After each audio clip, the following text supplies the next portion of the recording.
Texas Congressman Lloyd Doggett is looking ahead to his own campaign in 2020, but he told me that he also plans to help the effort to push Donald Trump out of the White House.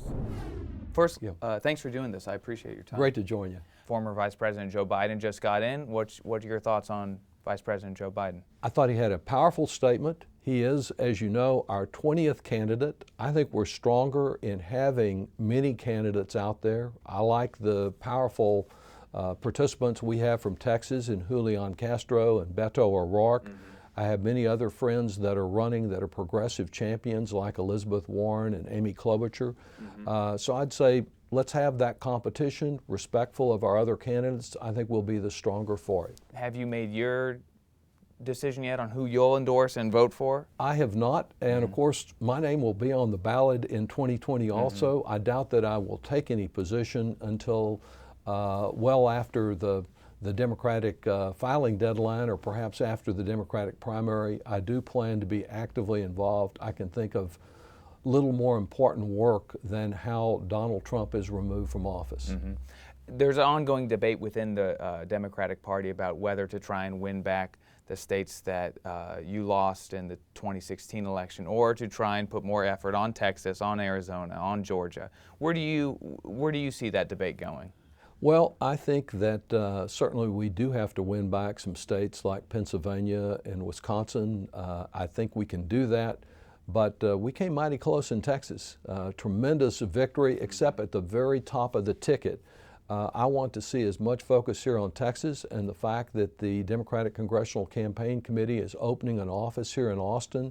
Its regional office that stretches from here to Florida is an encouraging sign. This is a time for every Texan that cares about the future of our country to turn out to vote and participate. What's your role in helping flip Texas?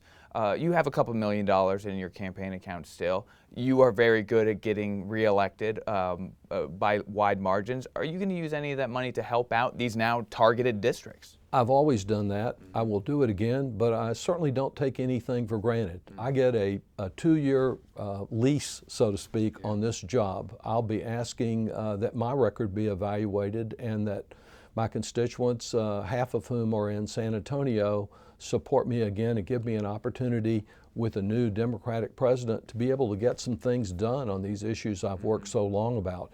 But yes, I'll be working with other candidates, hoping to see that we add to the 2 victories we had last time, 2 great new members that are there from Houston and Dallas, that we add to them, and that we have the votes to implement this agenda in 2021, I guess. There was a deadline from Congress for President Trump to hand over his tax returns.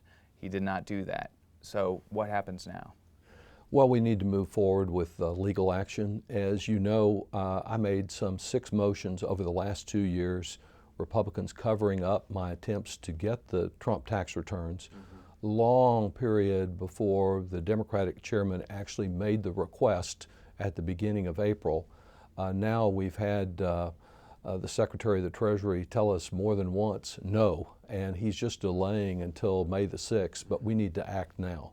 His team will say that Congress can't get the tax returns of an individual private citizen. What are your thoughts on that? The statute, almost 100 years old, could not be more clear. It says shall. It limits that to our committee and the Senate Finance Committee.